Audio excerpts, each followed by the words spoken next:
खास मेहमान इस वक्त मेरे साथ शिखर सम्मेलन के मंच पर हैं, वो हैं सतपाल जैन साहब। पूर्व सांसद हैं, बीजेपी के बड़े नेता हैं, अटॉर्नी एडिशनल सॉलिसिटर जनरल हैं और साथ ही साथ एक और खासियत है। दरअसल इस वक्त पंजाब के जो नए मुख्यमंत्री हैं चन्नी साहब, वो जिस जगह से आते हैं खरड़, उसी खरड़ के रहने वाले हैं सतपाल साहब भी। सतपाल साहब अभी मुझे बता रहे थे कि वो खरड़ से आने वाले देश के पहले एमपी बने और खरड़ से आने वाले पहले मुख्यमंत्री बन गए हैं चन्नी साहब। सर बहुत स्वागत आपका एबीपी न्यूज में। बहुत धन्यवाद। धन्यवाद। ये चन्नी साहब को तो आपने बधाई दे दी जब वो मुख्यमंत्री बने, लेकिन आपकी अपनी पार्टी बीजेपी इस चुनाव में लग रहा है कि कृषि कानूनों के चलते सफाई पूरी तरीके से हो गई है बीजेपी की। तो जो हमारे विरोधी हैं वो सारे यही बात कह रहे हैं और बधाई दी जाती है उसको जो मुख्यमंत्री बना है। जब हमारा मुख्यमंत्री बनेगा चुनाव के बाद तो उनको भी बधाई दूंगा मैं। अभी तो संघर्ष में है भारतीय जनता पार्टी। इस समय पंजाब में ये निर्णय कर चुकी कि हम अकेले चुनाव लड़ेंगे। चुनाव फरवरी में होगा, 4-5 महीने का समय है और मुझे पूरा विश्वास है कि भारतीय जनता पार्टी पूरे अच्छे बहुमत के साथ पंजाब में सरकार बनाएगी। तो जो भी हमारा मुख्यमंत्री होगा, मंत्री होंगे, सबको बधाई दूंगा वैसे ही जैसे चन्नी साहब को दी। सर अभी मैं आपकी बात सुन रही हूं तो मुझे लग रहा है इसको आत्मविश्वास कहा जाए या अति आत्मविश्वास कहा जाए, क्योंकि आपके जो सियासी विरोधी हैं वो तो साहब सवाल ये पूछ रहे हैं कि 23 सीटों पर बीजेपी लड़ती रही है अकाली दल के साथ, 23 उम्मीदवार बीजेपी को मिल पाएंगे? देखिए, जब 2014 में श्री नरेंद्र मोदी जी पूर्ण बहुमत लेकर आए थे, पहली बार बीजेपी लेकर आई थी, हमारा कौन सा विरोधी था जो ये कह रहा था कि हम लोकसभा में पूर्ण बहुमत की सरकार बनाएंगे? 2019 में किसने कहा था कि भी नरेंद्र मोदी जी पहले से भी ज्यादा सीटें लेकर आएंगे? हरियाणा में जब हमारी सरकार बनी, हिमाचल में हमारी सरकार बनी, किस हमारे विरोधी ने कहा था? हमारे विरोधियों का काम है हमारा विरोध करना, हमारा काम है अपना काम करना। और वो काम करते करते जो पार्टी आज से 10 साल पहले केंद्र में भी नहीं थी, बहुत जगह नहीं थी, आज वो केंद्र में भी है, बाकी राज्यों में भी आ रही है। हरियाणा में हम लंबे अरसे तक जो लोकल वहां की पार्टी थी, लोकदल या कोई उनके साथ मिलकर चुनाव लड़ते रहे, अकेले लड़े, वहां सत्ता में आए। हिमाचल में किसी समय जनता दल के साथ लड़े थे ठाकुर रामलाल जी की, उसके बाद अकेले लड़े, वहां सत्ता में आए। अब पंजाब ही एकमात्र रीजन बचा है इस सारे महापंजाब के हिस्सों में से जहां पहले हम अकाली दल के साथ मिलकर चुनाव लड़ते थे। इस बार अपना चुनाव लड़ रहे हैं और मुझे पूरा विश्वास है कि हम अच्छे बहुमत से चुनाव जीतेंगे। नहीं तो कितनी सीटों पर चुनाव लड़ेगी बीजेपी? 117 सीटें हैं, 117 की 117 पर चुनाव लड़ेंगे। आप कह रहे हैं कि बीजेपी 117 की 117 सीटों पर उम्मीदवार उतारेगी? बिल्कुल उतारेगी, उतारेगी और बहुमत से जीतेंगे। बड़ा दावा आप कर रहे हैं सर, लेकिन ये किसान आंदोलन, ये कृषि कानूनों के खिलाफ जो नाराजगी है, आपके साथ होने की सजा अकाली दल को अब तक भुगतनी पड़ रही है। उनके नेता जो हैं वो पंजाब के गांव में कदम नहीं रख पाते, उन्हें काले झंडे दिखाए जाते हैं। अकाली दल को हमारे साथ रहने की सजा नहीं मिल रही।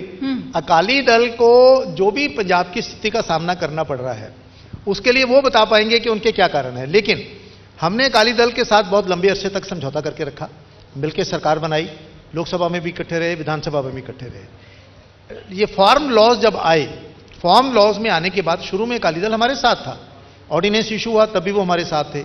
लेकिन जब लोकसभा में वोटिंग की नौबत आई इन बिलों पर, उस समय अकाली दल हमारे से अलग हुआ और उनके अपने कारण होंगे, उनके अपने कारण होंगे, उनकी अपनी जस्टिफिकेशन होगी।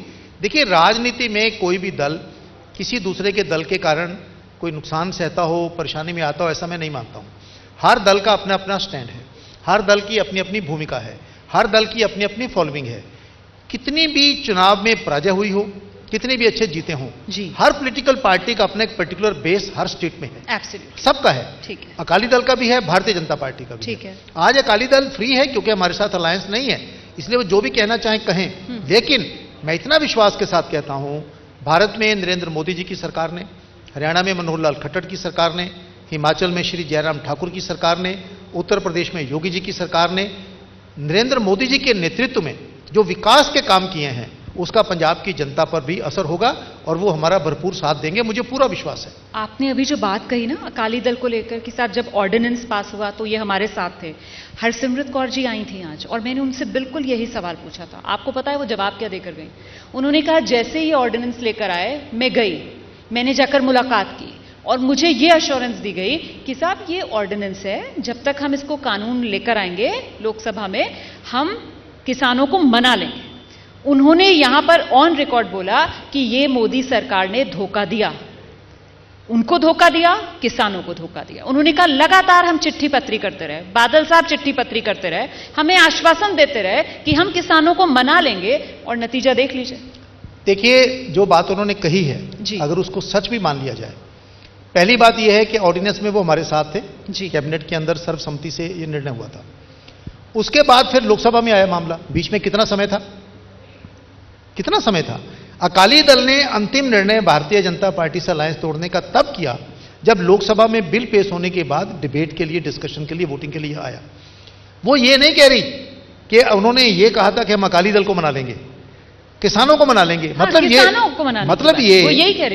ये कि अकाली दल तो मान गया था, किसानों से बात करनी बाकी थी। वो ये नहीं कह रही कि भाई आपने कहा कि हम आपको भी मना लेंगे, इसका मतलब वो तो माने हुए थे। नहीं, वो ये कह रहे थे कि हमने आपत्ति दर्ज की कि किसानों को ये मंजूर नहीं है, तो उन्होंने कहा आप चिंता मत कीजिए, किसानों की जो भी प्रॉब्लम्स हैं हम वो सुलझा लेंगे और हम उन्हें मना लेंगे, तभी हम कानून लेकर आएंगे। लेकिन उन्होंने धोखा दिया, उन्होंने किसानों को मनाया नहीं, उन्होंने एक तरीके से अपनी बात चलाई, कानून लाए और मैंने फौरन रिजाइन कर दिया। जितने कानून बने हैं, हिंदुस्तान का संविधान कानून बनाने की पावर किसको देता है? संसद को देता है। लोकसभा, राज्यसभा, चर्चा हुई, वोटिंग हुई, पास हुए कानून। जो भी कानून बनते हैं वो राज्यसभा और लोकसभा बनाती है। क्या आप हिंदुस्तान के संविधान को एक तरफ रखकर, पार्लियामेंट को एक तरफ रखकर इस दिशा में जाना चाहेंगे कि कानून सड़कों पर पास होंगे, कानून आंदोलन से पास होंगे? आज किसी ने दिल्ली को घेरा है, कल को कोई लखनऊ घेर लेगा, कोई मुंबई घेर लेगा, तो क्या कानून उनके अनुसार पैदा होंगे? जब संसद ने सर्वसम्मति से नहीं, बहुमत 2-3 लोगों ने वोट खिलाफ डाली थी, पास हो गए। पास होने के बाद मामला सुप्रीम कोर्ट में गया, सुप्रीम कोर्ट ने उनको रोक लगा दी। मैं वकील हूं, मेरे पास एक क्लाइंट आता है कि साहब मुझे नौकरी से हटा दिया, मेरा केस डालो। मैं केस डालता हूं, हाई कोर्ट उसको स्टे देता है, वो खुश होता है, लड्डू बांटता है, मिठाई देता है कि स्टे हो गया, मैं नौकरी में बहाल हो गया। जब सुप्रीम कोर्ट ने स्टे दे दिया, आज भी स्टे कायम है, तो उसके बाद भी आप कहो कि हम इन कानूनों के खिलाफ आंदोलन कर रहे हैं, आप उसके खिलाफ आंदोलन कर रहे हो जो अस्तित्व में है ही नहीं।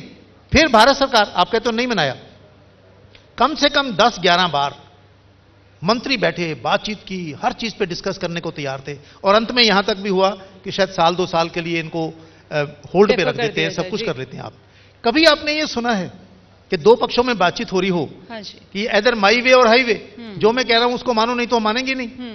आज वो कानून लागू नहीं है, फिर भी अगर अकाली दल या बाकी लोग आंदोलन करना चाहे, अब किसी को आंदोलन करने से तो कोई रोक नहीं सकता, भारत के संविधान ने वो आज्ञा दी है। एक प्रश्न यहां उठाना चाहता हूं सर, एक सेकंड, आप जरूर उठाइएगा, लेकिन आज क्योंकि इस मंच पर शिखर सम्मेलन के बहुत सारे नेता और किसान आंदोलन से जुड़े हुए राज्यपाल साहब भी आए थे, उन्होंने ये बोला कि साहब 11 मीटिंग्स हमने सरकार के साथ की है।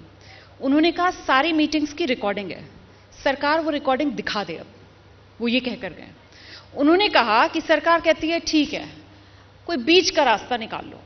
आप खुद कह रहे हैं कि सुप्रीम कोर्ट ने स्टे लगा दिया है। वो ये कहकर गए कि ये राजहट है, सरकार को हम क्लॉज बाय क्लॉज बता चुके हैं कि ये जो कानून आप लेकर आए हैं ये फार्मर्स के हक के नहीं हैं।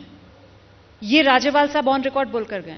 वो कहते हैं कि सरकार कहती है कि कोई नहीं, बीच का रास्ता निकाल लो, ये राजहट है। वो कहते हैं कि ये जिद है सरकार की। नहीं, जिद कह रहे हैं वो तो ठीक है, पर किसकी जिद है ये बहस का विषय है। हाँ। क्या इन नेताओं की जिद है या सरकार की जिद है, वो दूसरा विषय है। मैं एक बात आपसे कहता हूं, जब आपकी बातचीत होती है सरकार के साथ या किसी भी 2 पक्षों में, तो आप अपनी बात रखते हैं, वो अपनी बात रखते हैं, अंदर की बातचीत होती है सारी।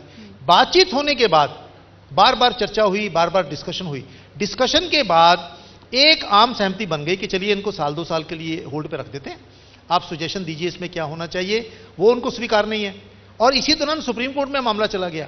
हिंदुस्तान की सुप्रीम कोर्ट सर्वोच्च है, बिल्कुल है। हिंदुस्तान की सुप्रीम कोर्ट को इतनी पावर्स हैं, national judicial appointments commission, Lok Sabha Rajya Sabha ने सर्वसम्मति से पास किया था। पहली बार हिंदुस्तान में शायद 800 एमपीज ने सर्वसम्मति से मिलकर कानून पास किया। सुप्रीम कोर्ट के 5 जजों में से 4 एक तरफ और एक तरफ, चारों ने कहा यह रद्द होता, वो रद्द हो गया। इससे बड़ी पावर किसके पास होगी? आप सुप्रीम कोर्ट से भी ऊपर, आप हाई कोर्ट से भी ऊपर, आप सरकार से भी ऊपर। आप जो कहें वो सही और बाकी जो कहें वो सारे गलत हैं। मतलब सरकार इसमें बिल्कुल बड़ा दिल नहीं दिखाएगी। जो कानून सुप्रीम कोर्ट ने जिन पर स्टे लगा दिया है, जो कानून लागू नहीं है, जिनको लेकर आप ये कहते हैं कि सरकार ये भी कहती है कि साहब डेफर करने के लिए तैयार हैं, हालांकि डेफर करने का कोई अनाउंसमेंट सरकार की तरफ से नहीं हुआ है। मतलब सरकार कम से कम इतना ही बड़ा दिल दिखा दे सर कि सरकार ही कह दे कि चलो हमने ठंडे बस्ते में डाल दिया, आपको लगता है उससे हल निकल सकता है? मैं सिर्फ हल सोच रही हूं कैसे निकले इसका। जो आखिरी बैठक हुई थी उसका पब्लिकली अनाउंस हुआ था जी। श्री नरेंद्र सिंह तोमर जो कृषि मंत्री हैं, उन्होंने माइक पर आकर कहा कि हम इसको साल 2 साल के लिए होल्ड पर रखने को तैयार हैं, हमारे प्रतिनिधि आ जाएं हमसे बात करें। वो नहीं गए, फिर सुप्रीम कोर्ट में गए। मैं एक बात कहना चाह रहा हूं, सर्वोच्च न्यायालय में और न्यायालय में इतना आपका विश्वास है, कहीं कोई घटना होती है, दुर्घटना होती है, आप करते हो इसकी जांच हाईकोर्ट के जज से करवाई जाए, बिल्कुल, इवन रिटायर्ड जज से भी करवाई जाए। रिटायर्ड जज भी आपको अच्छा लगता है, हाईकोर्ट का सिटिंग जज भी अच्छा लगता है, सुप्रीम कोर्ट के 5 जज आपको विश्वास नहीं है? इसका मतलब सिर्फ और सिर्फ यह है, जिद आपके पार्ट पे है, आपके पार्ट पे है कि बिल्कुल स्क्रैप करो, बिल्कुल समाप्त करो, चाहे भले स्टे कर दो, हमें कोई मतलब नहीं। सुप्रीम कोर्ट ने क्या टिप्पणी नहीं की अब जब ये जंतर मंतर पे जाने की बात कर रहे थे कि आपने दिल्ली का शहर का गला घोटा है और आप अब सारे शहर का गला घोटना चाहते हो। मैं एक प्रश्न जो रेज करना चाह रहा था जी। पार्टियां आती रहेंगी जाती रहेंगी, सरकारें आती रहेंगी जाती रहेंगी, ये जो मुल्क के अंदर नया पैटर्न शुरू हो गया है, छोटी सी बात हो जाए सड़क घेर के बैठ जाओ, छोटी सी बात हो जाए ट्रेन घेर के बैठ जाओ, छोटी सी बात हो जाए रास्ता बंद कर दो, चाहे कोई पार्टी कर रही हो, मैं बिल्कुल स्पष्ट कह रहा हूं, कोई सरकार किसी की हो, इस पर देश को विचार करना पड़ेगा। आप दिल्ली से आ रहे हैं, नहीं तो सरकार आपकी हटा दीजिए। सुप्रीम कोर्ट का जजमेंट आ चुका है। हाँ। कुछ व्यवहारिक चीजें आती हैं, सामने आती हैं। हाँ। पर मुझे लगता है कि सारी पार्टीज को मिलकर, मैं राजनीतिक से उठ के ऊपर बात कर रहा हूं, सारे देश को इस पर विचार करना पड़ेगा। क्या आप कुछ लोगों को अनुमति देंगे कि सारे देश को रैंसम पे कर दे? मैं यहां चंडीगढ़ में हूं, मुझे मालूम है कई बार लोग दिल्ली से चले, आंदोलन के कारण आपकी ट्रेन मिस हो गई, फ्लाइट मिस हो गई। पहल तो भाई जो पार्टी सत्ता में उसी को करनी होगी ना। चलिए जरा सा ये कांग्रेस के भीतर जो सिर फुटअव्वल चल रहा है इस पर भी बात कर ली जाए। ये सिर फुटअव्वल और वो भी नियुक्तियों को लेकर, उसमें भी जो अटॉर्नी जनरल की नियुक्ति है उसको लेकर बड़ी आपत्ति है नवजोत सिंह सिद्धू को। आप बेहतर बता पाएंगे क्योंकि संविधान को लेकर आपकी समझ अच्छी है। तो ये नियुक्ति में ऐसा क्या पेच है? कांग्रेस ने पिछले 2 महीने के अंदर जो अपना एक तमाशा और मजाक बनाया है, वो मैं 1967 से पंजाब की राजनीति वॉच कर रहा हूं। जब पहली बार सरदार गुरनाम सिंह मुख्यमंत्री बने थे तब तक वॉच किया सारा। मैंने तो कभी 40-45 साल में ऐसा तमाशा देखा नहीं। खैर एनी हाउ, ये उनके घर का मामला है। मैंने 2-3 बार ये बात कही है, डॉक्टर और वकील वो आपकी पसंद का होता है, ठीक है, जो आपको अच्छा लगता है उसको आप करते हो। एडवोकेट जनरल किसी भी सरकार का सबसे पहला वकील, सबसे इंपॉर्टेंट लॉ ऑफिसर होता है। और मेरा व्यक्तिगत मत यह है, कोई भी मुख्यमंत्री हो, कोई भी सरकार हो, एडवोकेट जनरल वो होना चाहिए जिसको उस सरकार का और मुख्यमंत्री का विश्वास प्राप्त है, ठीक है, और उसका निर्णय मुख्यमंत्री करेगा। हाँ। उसने हाई कोर्ट में पार्टी की नुमाइंदगी नहीं करनी है, सरकार उसने हाई कोर्ट में सरकार की करनी है। मान लो कोई कांग्रेस का लीडर भी सरकार के खिलाफ मुकदमा डाल दे, पंजाब सरकार के खिलाफ, कोई जमीन का झगड़ा हो, कोई नौकरी का हो, तो वो सरकार की पैरवी करेगा, पार्टी की नहीं करेगा। इसलिए मेरा मत है, चाहे वो पंजाब हो, चाहे हरियाणा हो, चाहे कोई भी राज्य हो, एडवोकेट जनरल की नियुक्ति का अधिकार मुख्यमंत्री और सरकार को है। नंबर 2, अब मैंने अखबारों में देखा कि जी एक पैनल बन रहा है पार्टी का जी, जो तय करेगा कौन एडवोकेट जनरल होगा, कौन होगा। जब कोई मंत्री मुख्यमंत्री शपथ लेता है तो संविधान की शपथ के साथ वो ये शपथ भी लेता है कि जो भी जानकारी मेरे जानकारी में आएगी गोपनीय रहेगी। मतलब अब ये कि भी, तो आप ये कह रहे हैं कि ये गलत है, गोपनीयता का उल्लंघन होगा, गोपनीयता के खिलाफ। मुख्यमंत्री की फाइलें चलते चलते, क्योंकि समय बहुत कम है, कैप्टन अमरिंदर सिंह आपके साथी बनने वाले हैं क्या? आपका रास्ता आसान करने वाले हैं क्या पंजाब में? कैप्टन अमरिंदर सिंह तो गृह मंत्री को और सिक्योरिटी एडवाइजर को मिले हैं। आप लोगों ने कहना शुरू कर दिया है कि वो हमारे साथ आ रहे हैं। हाँ। पर पंजाब के मुख्यमंत्री तो प्रधानमंत्री को मिलकर आए हैं, इसके बारे में तो कोई नहीं कह रहा कि वो हमारे साथ आने वाले हैं। ठीक है सर, बहुत बहुत शुक्रिया। ज्यादा पत्ते आप खोल नहीं रहे हैं, लेकिन फिर भी इशारों में बड़ा दावा हालांकि खुलकर किया है कि साहब बीजेपी सरकार बनाएगी, हमारी सरकार बनेगी, हमारा मुख्यमंत्री होगा, बड़ा दावा, और तब हम अपने मुख्यमंत्री को यहाँ लेकर आएंगे। बहुत शुक्रिया शिखर सम्मेलन में शिरकत करने के लिए।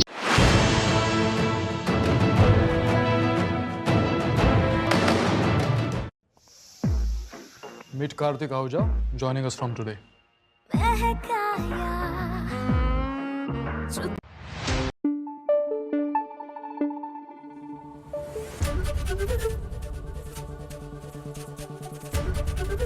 ABP न्यूज़ आपको रखे आगे।